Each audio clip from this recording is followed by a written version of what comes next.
In the spring of 1972, Charlie Munger sat in a small office, staring at a set of financial statements that defied conventional logic. Most investors were chasing the Nifty 50, the glamorous, high-growth stocks of the era, believing they were invincible. But Munger saw a different mathematical reality. He understood a principle that would later become the bedrock of his multi-billion-dollar success: the iron rule of compounding and the catastrophic cost of Standard Oil-style currency debasement. Munger often noted that in the history of the world, no fiat currency has ever survived indefinitely. They all eventually revert to their intrinsic value of zero. Today, as we stand on the precipice of a $36 trillion national debt, the insights Munger spent 70 years refining are no longer just investment tips. They are a survival manual. The primary challenge facing the modern investor is a phenomenon Munger called the Lollapalooza effect, where several large forces all move in the same destructive direction at once.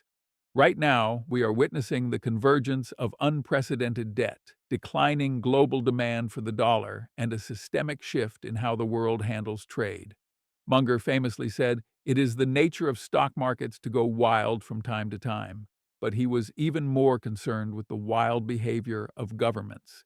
When the federal debt crosses a threshold where interest payments exceed the defense budget, a milestone we have officially hit, the mathematical gravity of the situation becomes undeniable. Most people are playing a game with rules that changed a decade ago, holding on to safe assets that are being quietly liquidated by the hidden tax of inflation. To analyze our current position, we must look through Munger's lens of invert, always invert.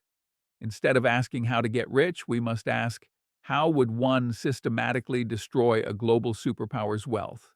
The answer is exactly what we see today: sustained deficit spending, the weaponization of the reserve currency, and the erosion of the manufacturing base. Munger often pointed out that the Roman Empire didn't fall because it lacked brave soldiers.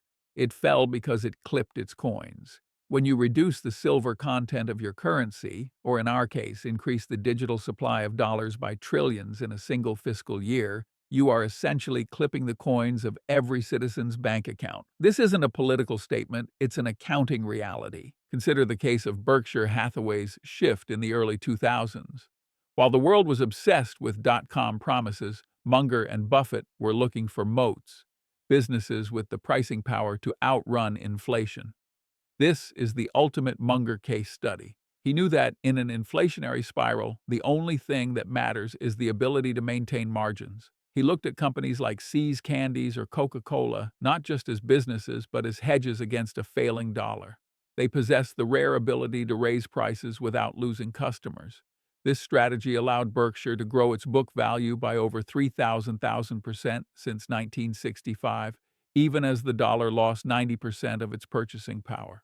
Munger wasn't just picking stocks, he was building a fortress against the very economic pattern we are currently repeating. So, what is the Munger-approved strategy for the 127 million Americans currently at risk? It starts with the circle of competence. Munger argued that you don't need to be an expert in everything, you just need to know where your edge lies. In a stage 3 debt crisis, the edge lies in productive assets. This means moving away from paper promises, long-term bonds, or fixed-rate savings, and moving toward ownership.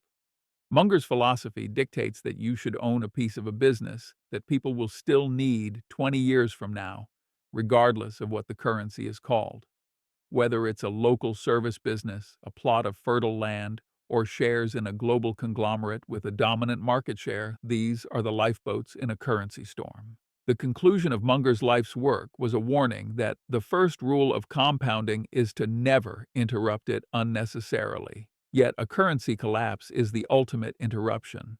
We are currently watching the rhyme of history play out in real time, as the global reserve status of the dollar is challenged by the BRICS nations and internal fiscal mismanagement. The summary is clear. Wealth is never truly destroyed in these cycles. It is merely transferred from those who hold the promises to those who hold the assets. To survive the transition from stage 3 to stage 4, you must adopt the Munger mindset. Be fearful when others are greedy, and recognize that the most expensive words in the English language are, "This time it's different."